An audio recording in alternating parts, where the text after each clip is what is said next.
Hey gang, Jamie Aston, and in today's video we're going to be talking about my Tracker Heritage boat. I finally had a chance to take this boat out into the water yesterday, and after owning this boat for a little over a week, so far I am very pleased with it. I still think it's a great value for a boat. Now, this boat looks a little bit different just from what you all can see from that point of view, and it's because I've made some customizations to the boat. I find this boat to be quite serviceable.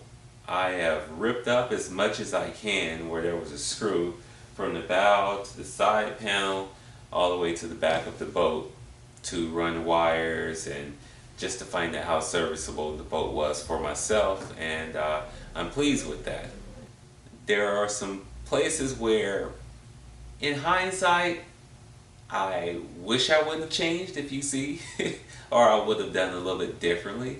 So, and then finally there are just going to be some overall general tips that I can give you. So you all stay tuned and we will go from bow to stern talking about my Tracker Heritage boat. If you all are familiar with the Tracker Heritage boat, you know it does not come with this fish finder. That's because this is a fish finder that I installed. It's my Garmin Echo Mount 7 4SV. And while I do really like it right here, I have no issues with it. I can get to it, manipulate it, especially when I'm driving. I can see exactly what I'm looking for. What I don't like about this,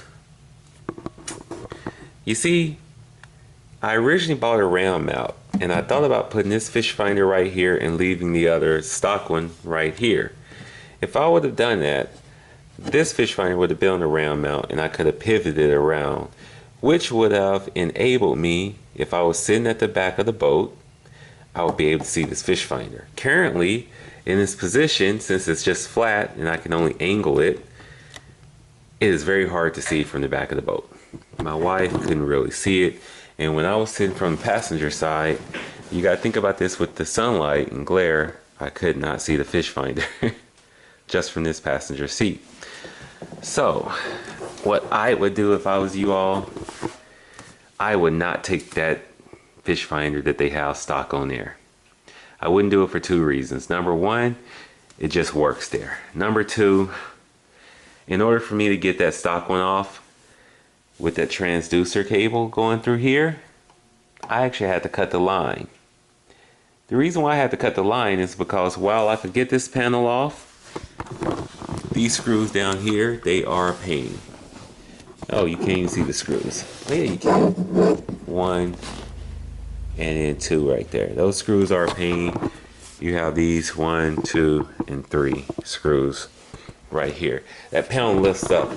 This panel right here that the cable is running underneath, I could only find one screw. There is something tethering this thing down at that point corner and at that fore corner. I could not lift this up, so I couldn't get to the cabling. So that's why you see an orange cable.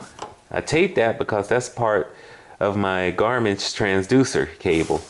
I was able to tuck it all the way underneath this, go underneath, go under here and route it, but I could not get it completely under that corner.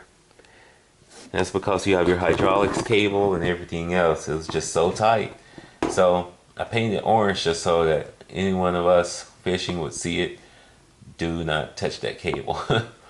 That's the only reason why it's orange. But I did cut my Lowrance cable, and I've already spliced that cable back together, and it's actually a fully functioning fish finder. It's over on the rack, and I have no issues with that. I might install it again.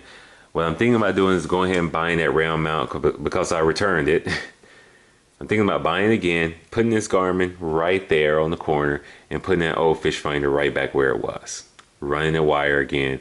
But now I'm going to probably have to have 2 wires sticking out, because remember, I cut it.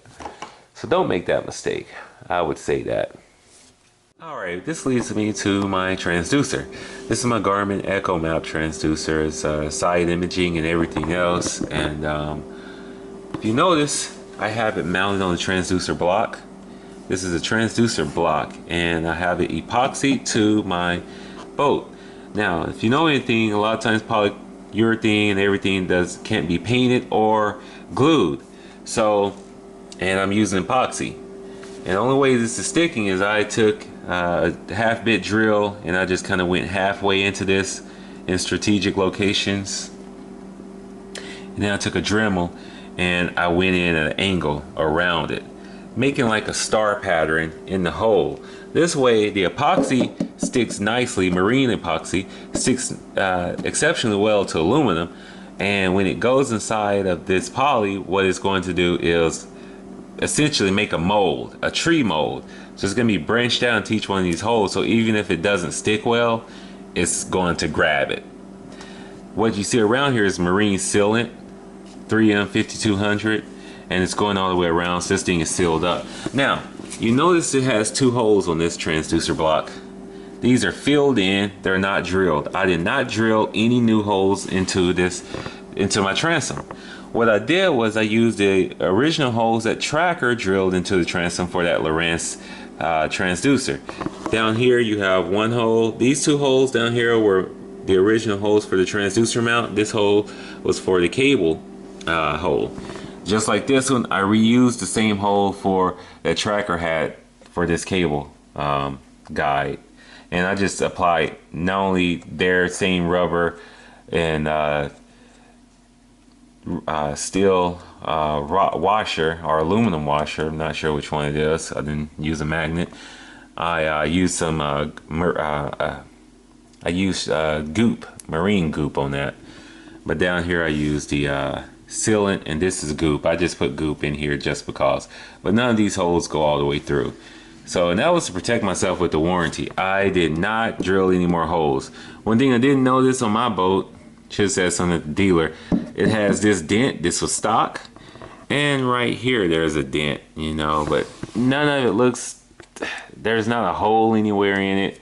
But this is kind of sharp. I'm not sure. This could have been on the production line and boom, hit it, or it could have been transport.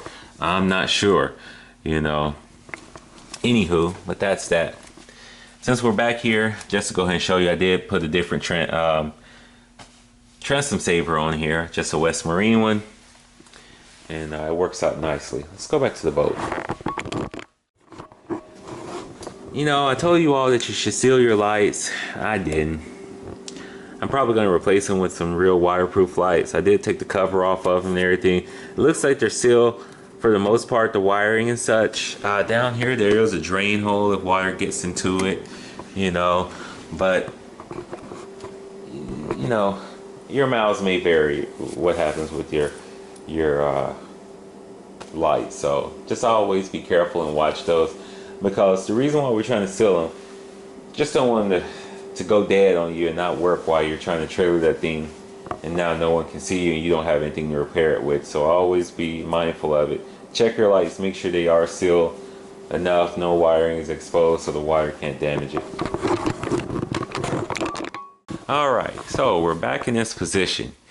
You notice I have 4 rods here. That's stock. But what you see in front of me is I added rod holders. You say, I thought you were going to extend your deck. You just put rod holders? Yeah, for now I just put rod holders. There's the idea behind this. And number one, you see I have a net in it. I can either store a net or I can stand up the rods. And you see where it is? If I was sitting in this seat fishing, my back is facing out that way, or even if I was standing up and fishing out the bow that direction, I could use one of my rods and just put it behind me, have it standing up. Or if I wanted to easily switch to a different rod, because we don't have that big of a deck on this boat, I can't just have my rods laid out.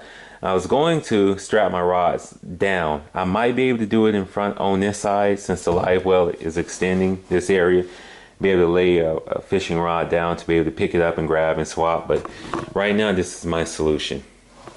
And I also did that for right here. So we have the same type of solution. My wife really liked this, because when she's fishing right here, she could easily just put her rods in front of her and turn around and keep fishing from the other side of the boat.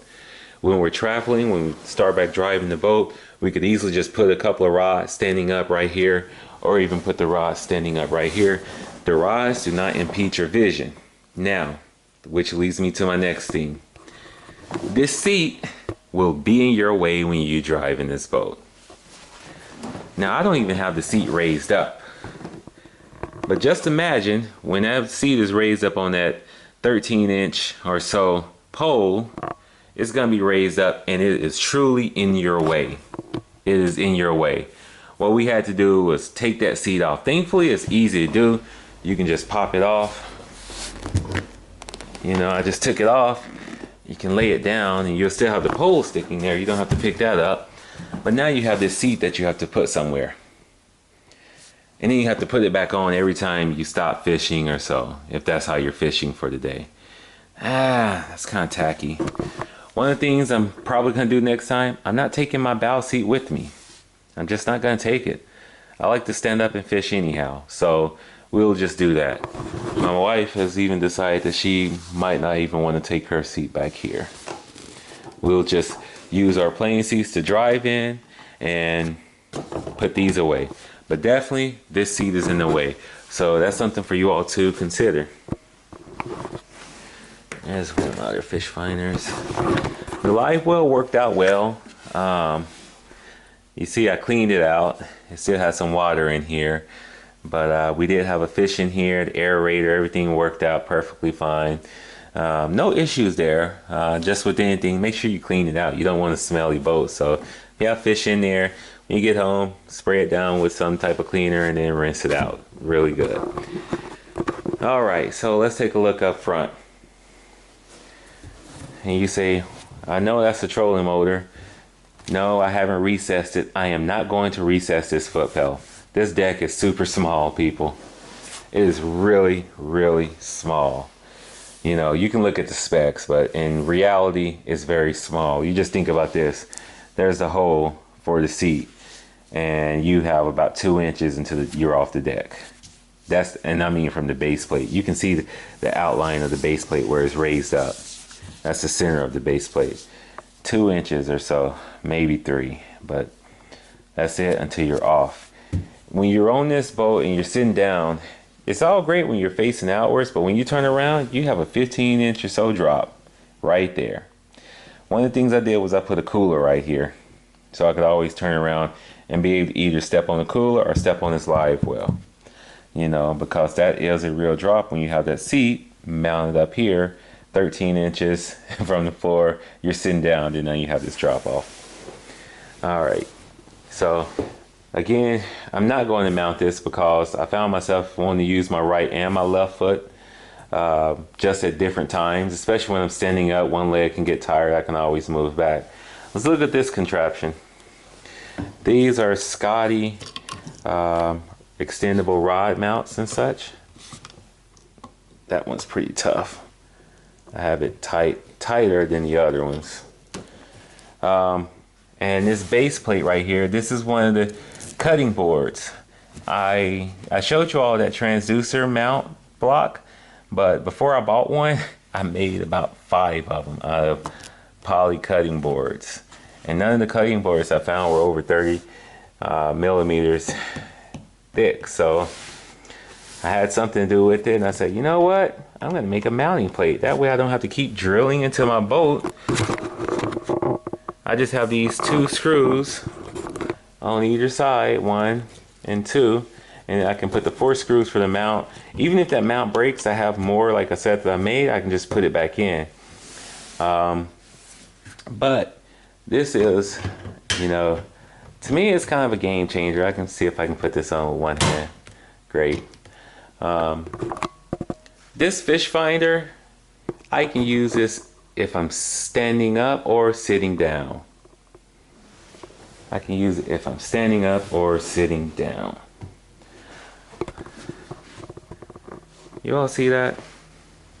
I can move it around. When I travel, I do just what I did. I just fold it down and put it flat down. I don't take it apart. I just fold everything down and let that be on the face of, put his face on the deck of the boat. Doesn't have any issues at all. Really enjoyed this. With this mount, I can see the fish finder from any position while I'm fishing from the bow. You know, I haven't seen too many people do that. I've seen some people on the forum talk about it, Crappie World and such, and there is one product that allows you to raise your fish finder, and there is one boat company that actually has that built into their boat, but this is a very inexpensive solution. You know, for about $30 or less, you know, give or take, you all could easily put a fish finder on a solution just like that. That's very cool. Finally, if 2 fish finders weren't enough, we now have 3. I decided to go ahead and use the Lowrance fish finder that came with the Heritage boat, and I put it on the back of the boat. This is just another cutting board mount that I made, so I would only have to drill into 2 places on the back of the boat, and I can install things onto this panel only. This panel is only 3 millimeters thick, and it's just enough to hold this. And I just want to let you all know, back here, this is aluminum. This is not wood. You're drilling into aluminum. The center, I know in the front, you have more wood and stuff. Right here, these are aluminum floor. So, you know, that was a little surprising for me. I really don't want to drill into aluminum. The wood, you can always replace in the future and such, but you know, the aluminum is what it is, but at the same time, the aluminum isn't going to rot out, so you know, it's not that bad of a situation. I just wanted to show you all that. Here is a nasty design flaw to me. Tip for you all: this stupid light, you know, we think it's great. We bumped into this thing so much just walking by it, cooler hit it, whatever. And in the daytime, you would not know that this light is on. If you all accidentally turn that light on and you forget, and you're driving the boat to the lake or whatever the case is, you accidentally leave that light on, I'm not sure how much it takes or how long it would take before it would kill your battery. But please pay attention to this. I'm probably going to change this light out and replace it with the regular light that I can, and put a switch on the dash, and probably put some LEDs going around it or something, so I can light the whole boat up with one switch versus having this one tap light. You know, I'm sure it could work, you know, fishing, you know, in dusk and things like that, but we hit it so many times and didn't know it was on. But I'm gonna tell you what was cool. The reason why us hitting that light was not that big of a deal is because of this. I put a third battery back here. And you see my battery charger, that is a Pro Mariner 20 Plus triple bank charger. Up to 20 amps. I mean, it'll charge these batteries fast. I can be back fishing, you know, within hours overnight. But what you get stock, you get this one cranking battery, which is right here. Then you'll get this trolling boat battery. They're both of them are interstate batteries. This is a group 24, that's a group 27. This wire right here, these are your accessories. So you have 3 things that you're powering on this boat. You have the engine, which is connected on this cranking battery. You have the accessories, which is the light, fish finders, everything horn, which is connected to the cranking battery. And then you have the trolling motor, which is by itself on the trolling motor battery. Now you don't want to run your electronics on your trolling motor battery, because you're gonna most likely drain that trolling motor battery. And even though your electronics, they should not burn that cranking battery down, because they draw such a little draw until it shouldn't be an issue. But you never know. I don't know what you all are going to hook up, you know. I'm talking about putting more lights on this boat and things like that. So I have a third battery. I have my electronics hooked up to this. Now this is a Group 27 Everstart battery. It's something I already had. It wasn't that old of a battery. It's always been maintained. And I had it in this Minn Kota power box. And I'm still using Minn Kota power box for a couple of reasons. Number one, it has a 60 amp circuit breaker designed for a trolling motor. If push come to shove, I could always take that trolling motor cable and throw it on here, you know, to get some extra life, and then move the electronics back to the cranking battery. That's just like if I'm out there for a long day of fishing and I really want to get that extra juice back. Second thing is, my electronics are not able to drain the cranking battery. Now the cool thing about the cranking battery is it's very unlikely for you to drain it, unless you left that light on all night or something and you didn't realize it, which is why I'm telling you. Your outboard is going to charge that motor back up as you're driving it. So, you know, has an alternator. So, you know, this could be a little overkill, but I'm doing it. My original idea was I was going to go ahead and put a second battery for that trolling motor and make it, you know, parallel, just to extend the time. But like I said, what if something happened? I drained both batteries if it was parallel. This is easy enough, you know. I think it was a 14 millimeter or so, you know, socket. You could easily move those cables off and put it on a different battery if you want to. So even if I move the accessories back to the cranking battery, this is now a spare battery that I could just have on here. And keeping this Minn Kota power box actually worked out well for me. As you can see, just a small amount is exposed, but you know, for that battery I could always plug another accessory in or tap into it. I mean, I could do a whole lot of other stuff with that. The gas tank, you know, I wish I would have moved the gas tank. I still might move it to this side. All of my vehicles I fill up on the driver's side, the left side, so that would have been easier pulling up to the pump, filling up your tow vehicle and filling up your boat. As it stands, it was a little tough because I had to stretch it way over to the other side and things like that. I didn't have any leaks on the boat at all.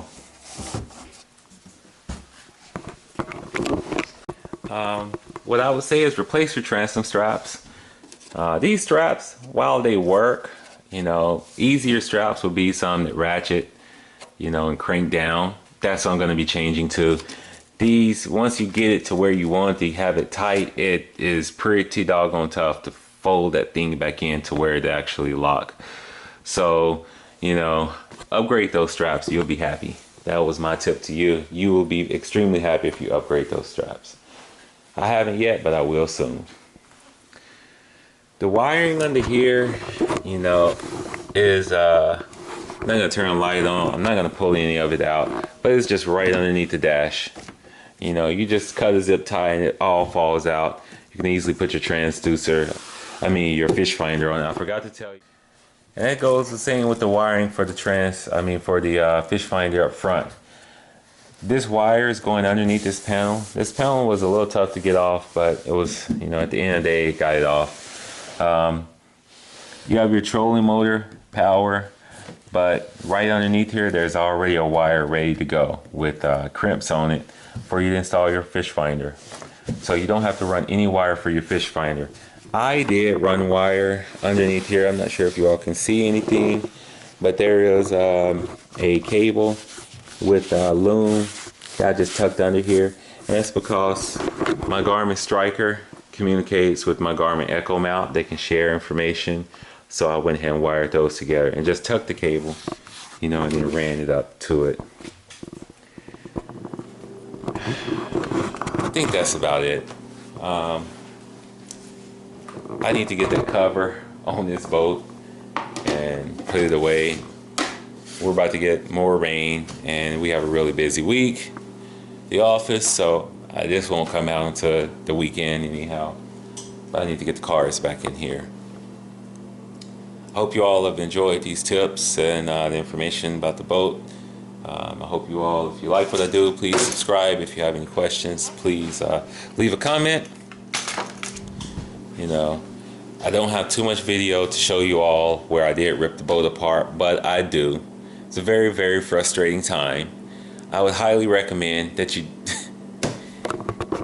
leave the original fish finder, put your new fish finder on a round mount, have it right here, run the cable, you know, drill whatever hole. You don't even really have to drill a hole, but you can drill your hole right here, run the cable to that same wire for the fish finder, take your transducer, run it underneath here, and try your best to just tuck it.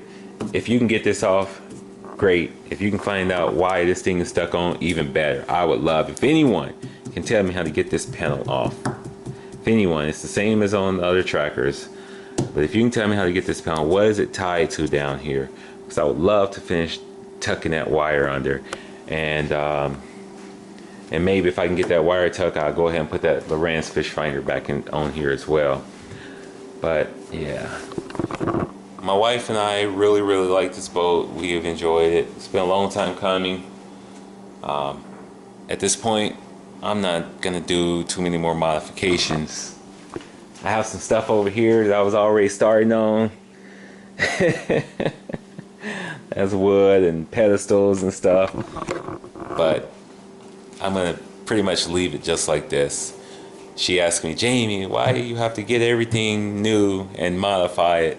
Those rod holders, they are modified. I cut the notches into it, you know. This whole boat, everything I've done is custom. Everything I do all the time, I just can't leave it stock. People, it's great. It's a great boat stock. It's a great boat stock. You don't have to do any of this, you know. Get the boat and go fishing. If it wasn't raining so much for me, maybe I could have done that, but everything, let it stay in the garage and let my imagination run wild and customize the mess out of it. But we are done for now. I'm not touching it anymore. I guess the final thing I can say is, even though I said in the previous video, I still didn't seal those lights.